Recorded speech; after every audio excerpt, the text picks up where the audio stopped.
The first day of recession. Is that reflected in your postbag at all?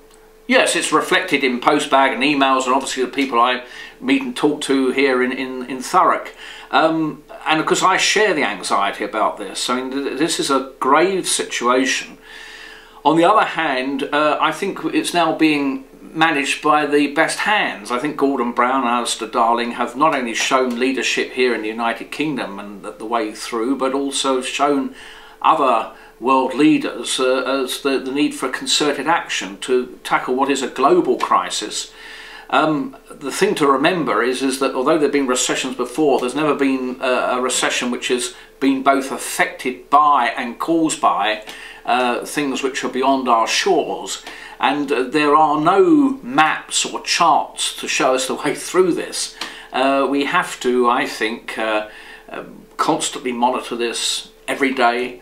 Both the government and Parliament need to keep the pressure up on the banks, who have shown some, I think in some cases, some lack of candour. I think there's been a degree of deceit by one or two individuals and financial institutions, and we need to take action to not only do what is in the best interest of the economy, but to recognise that they have contributed to this crisis. So I think Brown and Darling really are keeping their foot on the pedal on that.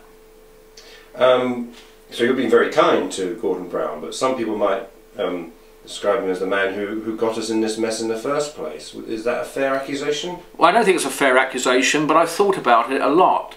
But if you look at the thing which really triggered this crisis was decisions made in the United States over a long period of time, total lack of oversight by the United States authorities. There has been, as you know, a culture in the United Kingdom for many years of deregulating, long before Gordon Brown was Prime Minister, indeed before there was a Labour government. Deregulation until 12 months ago was the thing which business and commerce and the financial sector were demanding. Further reduction of regulations. One of the things which we've learned is that internationally there needs to be much more oversight and regulation by government authorities or statutory agencies, and we need to do more of that here. I don't think it's the fault of Gordon Brown what bad decisions were made by financial institutions in the United States. And also, as I say, I do come back to this point, it is a matter of fact that the person who led the way internationally of saying, look, we need to take some concerted action, not just in one country but across the EU and North America and in other key financial players around the world, we need to do it together. And the leadership of that was provided from London by Gordon Brown.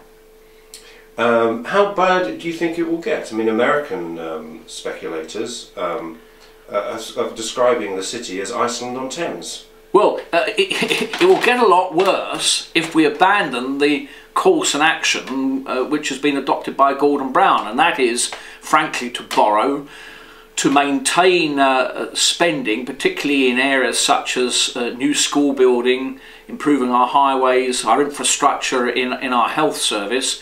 This is the best way of keeping people in employment, both in the public and the private sector. Basically to spend our way through this recession. Of course there will be a bill subsequently, but obviously assets improved in our essential public services, schools, National Health Service is also a good investment. And so that the strategy is minimising the pain, not maximising it.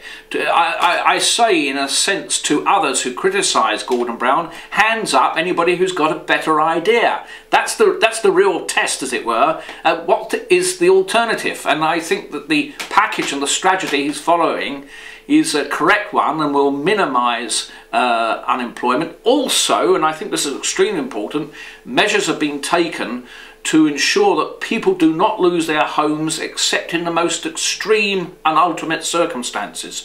That didn't happen before in earlier recessions. We made it quite clear that there will not be repossessions unless or until every avenue has been exhausted. Things like extending mortgages, having mortgage holidays and so on. Financial institutions have got to demonstrate before they repossess a property, that every avenue has been explored. And this is extremely important and does provide some security to people who might be for a period unemployed or have a significant reduction in their earnings.